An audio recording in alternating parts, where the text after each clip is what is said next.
নমস্কার, আমি অনুপম। দ্য বেঙ্গল টুডের এই বিশেষ প্রতিবেদনে আপনাদের সবাইকে স্বাগত জানাচ্ছি। ছবিটা দেখুন, বারবার দেখুন। যাদবপুর বিশ্ববিদ্যালয়ের ছাত্র ইন্দ্রানুজ রায়, তার চোখের একটা অংশ মারাত্মকভাবে জখম হয়েছে, হাসপাতালে রয়েছে।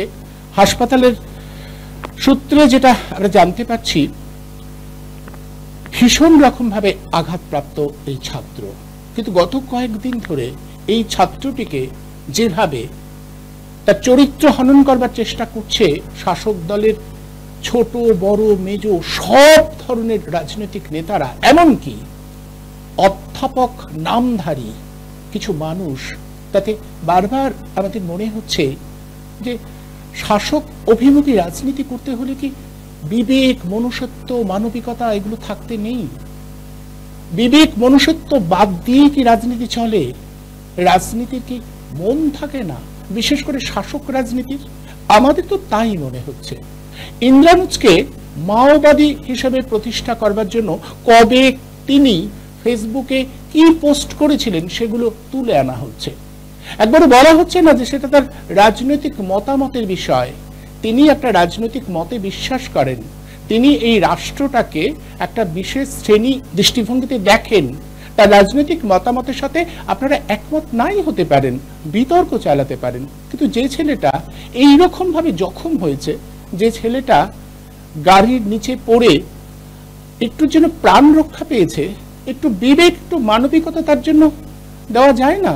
রাজনৈতিক মতামতের ফারাক থাকুক না, থাকতেই তো পারে, কিন্তু এইভাবে প্রথমে তৃণমূল কংগ্রেসের একজন মুখপাত্র কি ভাষায় বললেন, তিনি কবে কি লিখেছিলেন সেটা সামনে নিয়ে এলেন এবং সেটা দেখিয়ে তিনি বললেন যে মোহাম্মদ সেলিম, সিপিআইএম দলের রাজ্য সম্পাদক, তিনি কেন দেখা করতে গেছেন। আশ্চর্য! তিনি একবার ভাবলেন না যে মোহাম্মদ সেলিমের রাজনৈতিক দূরত্ব সত্ত্বেও যদি এই ছেলেটির সাথে দেখা করতে যায়, তাহলে মোহাম্মদ সেলিম রাজনৈতিক একটা শিষ্টাচারের পরিচয় দিয়েছেন, উদারতার পরিচয় দিয়েছেন। সব রাজনৈতিক দলেরই এই উদারতার পরিচয় দেওয়া উচিত, অথচ শাসক দলের নেতারা সেটা দেবেন না।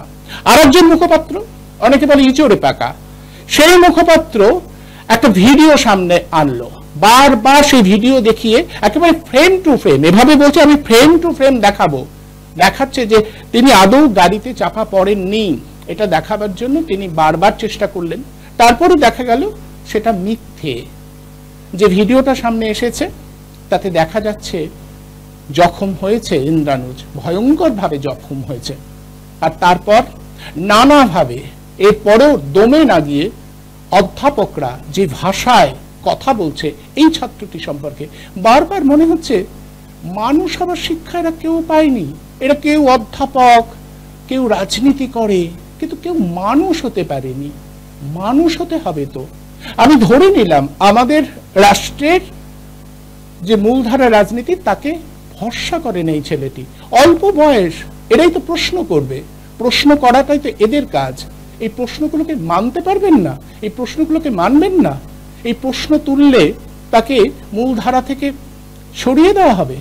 আমাদের সংবিধান, আমাদের রাষ্ট্র এমন করে ভাবে না। ভালো করে সংবিধানটা পড়ুন, ভালো করে সংবিধানটা জানুন। যে কোনো সময় বিরোধিতাকে গ্রহণ করা এবং বিরোধিতার সূত্র ধরে কাউকে শত্রু প্রতিপন্ন না করবার শিক্ষাই আমাদের দেশে সংবিধান দেয়। যারা দেশপ্রেমের বন্যা বইয়ে দিচ্ছেন তাদের বলি, দেশপ্রেম কাকে বলে আগে শিখুন, জানুন। আমাদের দেশের সংবিধানটাকে সম্মান করতে শিখুন। আমাদের দেশের সংবিধান এইভাবে কাউকে মাওবাদী, রাষ্ট্রবিরোধী এভাবে চিহ্নিত করতে দেয় না, চিহ্নিত করে না। অনেক অনুশীলন দরকার, অনেক তথ্য, অনেক পরিসংখ্যান সহযোগে এই বিষয়গুলো আসে, সংবিধান সেটা শেখায়। আর আমাদের গণতন্ত্র বিভিন্ন মতকে গ্রহণ করতে শেখায়। আপনারা শেখেননি, আপনারা অমানবিক আচরণ করছেন। ভেবে দেখুন তো, ইন্দ্রানুজের পরিবার, তার মা একজন অধ্যাপিকা, তার বাবা কলকাতা বিশ্ববিদ্যালয়েরই একজন কর্মী, তাদের প্রতিক্রিয়াটা একটা ভেবে দেখুন তো, কি চমৎকার প্রতিক্রিয়া দিয়েছেন, কত শালীন, কত ভদ্র। বলেছেন যে কম বয়সী ছেলেমেয়েরা যদি কিছু ভুল করে তাহলে প্রশাসন অভিভাবক হয়ে তো সেটাকে শুধরে দেবে, সেটাই তো দায়। আর আপনারা যারা প্রশাসনের মাথায় বসে রয়েছেন, প্রশাসনের কাজকর্ম করছেন, তারা কি আচরণ করছেন? অধ্যাপকরা এই ছেলেটার চরিত্র হনন করবার জন্য ব্যস্ত হয়ে পড়েছেন। একবারও মনে হয় না যাই ঘটুক না কেন, যে ঘটনাটা ঘটেছে সেটা খুব দুর্ভাগ্যজনক, এটার জন্য দুঃখিত হওয়া দরকার। ইন্দ্রানুজের মতামতের বিরোধিতা করুন, কোনো আপত্তি নেই, কিন্তু মানবিকতাকে হারাবেন কেন? মনুষ্যত্বকে হারাবেন কেন? মনুষ্যত্ব মানবিকতাকে হারিয়ে কোনো রাজনীতি হয়? হতে পারে?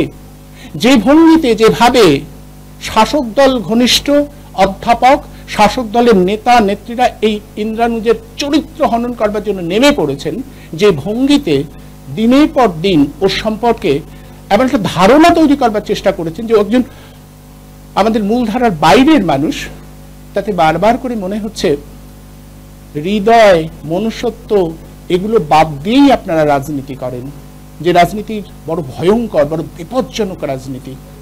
এই রাজনীতির জন্য বোধহয় আমাদের সমাজ ক্রমাগত কলুষিত হবে। তাই ঠিক এই মুহূর্তে বোধহয় সমস্ত নাগরিকদের কাছেও আমাদের একটা আবেদন রাখা উচিত, যে রাজনীতি বিবেক মনুষ্যত্বকে প্রশ্রয় দেয় না, যে রাজনীতি ছাত্রদের প্রশ্ন করাকে ভয় পায়, যে রাজনীতি ছাত্রদের অন্য মতকে সম্মান করতে জানে না, সেই রাজনীতি আমাদের কোনো উপকার করতে পারে না। আজ ইন্দ্রানুজের চরিত্র হনন করবার জন্য যারা ব্যস্ত হয়ে উঠেছে, তারা আসলে শুধুমাত্র ইন্দ্রানুজের চরিত্র হনন করছে না, তারা আমাদের দেশের সংবিধানের, আমাদের যে গণতান্ত্রিক কাঠামোটা আছে তাকে অপমান করছে, অপদস্থ করছে। এদের শিক্ষা দীক্ষা নেই, এরা রুচিহীন, এরা নোংরা মানুষ। এই নোংরা মানুষ, এই নোংরা রাজনীতি সম্পর্কে আমাদের একটু সচেতন থাকতে হবে। আমাদের ভাবতে হবে, ইন্দ্রানুজরা যদি প্রশ্ন তোলে, সেই প্রশ্ন যদি ভুলও হয়, সেই প্রশ্নকে শুধরে দেওয়ার দায়িত্ব সকলের নিতে হবে। যারা অভিভাবক স্থানীয়, যারা উপরে বসে রয়েছেন, তাদের সকলের সেই দায়িত্ব। আর প্রশ্ন যদি ঠিক হয়, সেই প্রশ্ন কোথায় ঠিক, কতটা যুক্তিযুক্ত, সেটাও আমাদের নিতে হবে। নেওয়া আর দেওয়ার মধ্যে থেকেই তো রাজনীতির নতুন সংস্কৃতি তৈরি হয়। এইভাবে গাড়ি চাপা দেওয়া হলো যে ছেলেটাকে, যে ছেলেটা ভয়ঙ্কর ভয়াবহ একটা ভবিষ্যতের মুখোমুখি হয়েছে, তার চরিত্র হনন করা, তার সম্পর্কে এত কটু কথা বলা, এটা যারা করেন তারা যে রাজনীতির ধারক বাহক, সে রাজনীতির মন নেই, সে রাজনীতি আমাদের কোন সুস্থতার দিকে নিয়ে যেতে পারে না। তাই আসুন রাজনীতিটাকে একটু অন্যভাবে চেনবার চেষ্টা করি। ওই যে বললাম, আমাদের দেশের সংবিধান, আমাদের দেশের গণতন্ত্র ঠিকঠাক বোঝেন না, এরা বোঝেন না বলেই এই ধরনের উত্তেজনা তৈরি করে। আমরা অন্তত খুব উত্তেজনার বাইরে বেরিয়ে এসে ইন্দ্রানুজরা যে প্রশ্নগুলো করতে চাইছে সেগুলো একটু শুনি, ধৈর্য ধরে শুনতে হয়। গণতন্ত্রের এটা দাবি কারো কথা শোনা, সেই কথা শোনাটা খুব জরুরি। আবারও বলছি, বিবেক মনুষ্যত্বটাকে জাগিয়ে রাখুন। রাজনীতি যারা করছেন তারা যদি বিবেক মনুষ্যত্বকে বিসর্জন দেয়, তবে সেই রাজনীতির দিকে ঢলে যাবেন না, সেই রাজনীতির আবেগে ভেসে যাবেন না।